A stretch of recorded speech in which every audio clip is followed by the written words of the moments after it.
Welcome to the Real Estate Espresso Podcast, your morning shot of what's new in the world of real estate investing. I'm your host, Victor Menashe. On today's show, we're talking about the predicted extinction of realtors and mortgage brokers. It used to be the case that in the old days, knowledge was power. In many ways, it was perceived that in order to complete a real estate transaction or real estate financing, you needed access to someone with inside knowledge of the process in order to navigate the complexities of a transaction.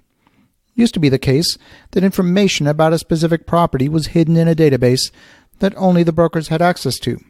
And today, almost any information can be searched online. Some of it requires paying a small fee in some areas, but it's mostly freely accessible. So if the real estate broker or the mortgage broker isn't required for you to get information, why do you need them? Information falls into two categories. Number one, information about the property, that is, either timeless or what happened in the past. And number two, information about what people intend to do in the future. Info in the first category doesn't require a broker. You can find the legal description, the assessed value, the property dimensions, any liens on title, all using online resources. If there's a lot of choice out there, investors can often do the research themselves using online tools. But if you're looking for something specific, the proverbial needle in a haystack, that information is unlikely to be contained in a searchable form online. For example, if you're looking for a warehouse space with a minimum 18-foot height clearance and no less than 40 feet between columns, there's no field in the MLS database that will quickly enable you to filter out all of the other listings and narrow down to the one or two that maybe fit that criteria.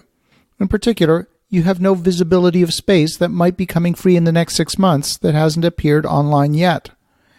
The goal of the broker is to compress timeframes, to lubricate the relationship-building process between buyers and sellers, between landlords and tenants, and between borrowers and lenders. Many people approach these types of business transactions with a healthy degree of skepticism and mistrust. But if the seller has a relationship of trust with their broker, and the buyer has a relationship of trust with their broker, the amount of time spent in due diligence can be reduced significantly. Some people think that what's being brokered is the property, but in many ways what's being brokered is trust and relationship. The same is true on the lending side. Lenders can waste a lot of time with borrowers who won't qualify. By requiring the broker to qualify the borrower before bringing the file to the lender can save lots of time. And the borrower too saves lots of time by increasing their chances of having a successful financing. Lenders often decline a loan for reasons that have nothing to do with the borrower. They may be facing other constraints in their business that can cause a loan to be declined, and the broker can navigate the web of relationships and get an early view as to whether a lender is likely to do the deal or not. Yes, the rules say that the broker gets paid for closing a sale, for signing a lease, or closing a loan. That is what's being brokered. But the true commodity that's being traded is time. Time to perform due diligence, time to develop a relationship, and time to develop trust. It's that trust that enables the brokers to predict the future. Online resources only show what's in the past. An MLS listing won't tell you whether a landlord is willing to subdivide a parcel in the future, or what they might be willing to negotiate in terms of tenant improvements. Principals in a property often have a lifestyle that's incompatible with the pace of a real estate transaction. They might not answer a call at 10 p.m. or on a Saturday. Part of a broker's job is to be interrupted, to be available to answer questions. And even on the residential side, brokering is not dead. If you have a client that's looking for a 3-bedroom townhouse in a neighborhood and the same builder built 400 of them, they're all identical, well, maybe in that case a broker isn't required.